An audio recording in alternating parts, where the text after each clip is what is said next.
ভর দুপুরে কাজকর্ম ফেলে দীর্ঘ লাইনে এমন অপেক্ষা পেট্রোল অকটেনের জন্য। চাহিদার সিংহভাগ স্থানীয় উৎস থেকে এলেও যুদ্ধের কারণে রেশনিংয়ে যায় সরকার, আর তাতেই এমন পরিস্থিতির মুখে পড়েন জ্বালানি তেলের গ্রাহকরা।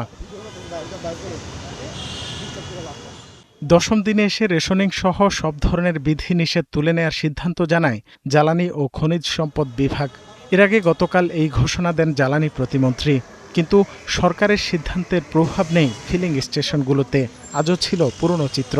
কালকে দেখলাম যে রেশনিং পদ্ধতি নাকি উঠাই দিছে, কিন্তু এরা তো সেই নিয়ম মানতেছে না। এরা তো সেই 300 টাকার তেলই দিতে চাইতেছে। অনেক রিকোয়েস্ট করে 500 টাকার নিচ্ছি। 4-5টা পাম্প ঘুরে সব পাম্পে তেল বন্ধ, তেল নাই।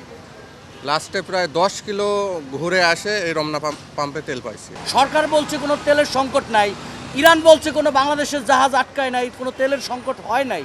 কিন্তু বাংলাদেশে কেন এই যে আজকে প্রায় 10 থেকে 12 দিন হয়ে গেল যে দীর্ঘ 4 ঘন্টা 5 ঘন্টা লাইনে দাঁড়িয়ে আমরা প্রায় 300 টাকার তেল পাচ্ছি? এটা হচ্ছে চরম ভোগান্তি। এটা আসলে সিরিয়াল দিয়ে তেল নিয়ে এটা তো অনাকাঙ্ক্ষিত। রেশনিংয়ের প্রভাবে ভোগান্তিতে থাকা গ্রাহকদের অনেকে বিধি লঙ্ঘন করছেন, বোতলজাত করছেন জ্বালানি তেল। চাপ সামাল দিতে নানা পন্থা অবলম্বন করছেন পেট্রোল পাম্প কর্তৃপক্ষ। রাশিয়ার করি না, তবে আমার আম্মা বাড়িতে স্টক করছে, এখন আমার এমার্জেন্সি বাড়িতে যাওয়া লাগবে। পেট্রোল অকটেনটা আমাদের নিজস্ব প্রোডাক্ট এবং এই তেলটা আসে সিলেট গ্যাসপুর থেকে। ওখান থেকে বিভিন্ন গাড়ির মাধ্যমে বাংলাদেশের সমস্ত ডিপুতে সরবরাহ করা হয়। ওই ডিপু থেকে আমরা আনি, আমরা পাবলিকে দিই। ওখানে আমাদের গাড়িগুলা 3 দিন যাবত গিয়ে বসে আছে, ডিপুতে জায়গা নেই, নিতে পারতেছে না। এখন বাকিটা আপনি বুঝে নেন যে কার কারণে এগুলো হচ্ছে। এদিকে বিশ্ব ভোক্তা অধিকার দিবসের অনুষ্ঠানে ক্যাব সভাপতি দাবি করেন, দেশে জ্বালানি তেলের দাম না বাড়লেও রেশনিংয়ের নেতিবাচক প্রভাব পড়েছে বিভিন্ন ক্ষেত্রে। এতে অস্বস্তি বাড়ছে ভোক্তা সাধারণের।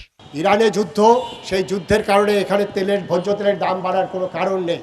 এবং আমাদের জ্বালানি তেলের কথা যেটা বলা হয়েছে, সরকার বলেছে জ্বালানি তেলের মূল্য বৃদ্ধি হবে না, কিন্তু প্রতিটা জায়গায় কিন্তু এটা প্রভাব পড়েছে। দ্রব্যমূল্য থেকে শুরু করে পরিবহনের টিকিট থেকে সমস্ত জায়গায়। সরকারের সিদ্ধান্ত অনুযায়ী 15 মার্চ থেকে জ্বালানি তেল সরবরাহে রেশনিং সহ কোনো ধরনের বিধিনিষেধ নেই। রাকিব হোসেন, 71, ঢাকা।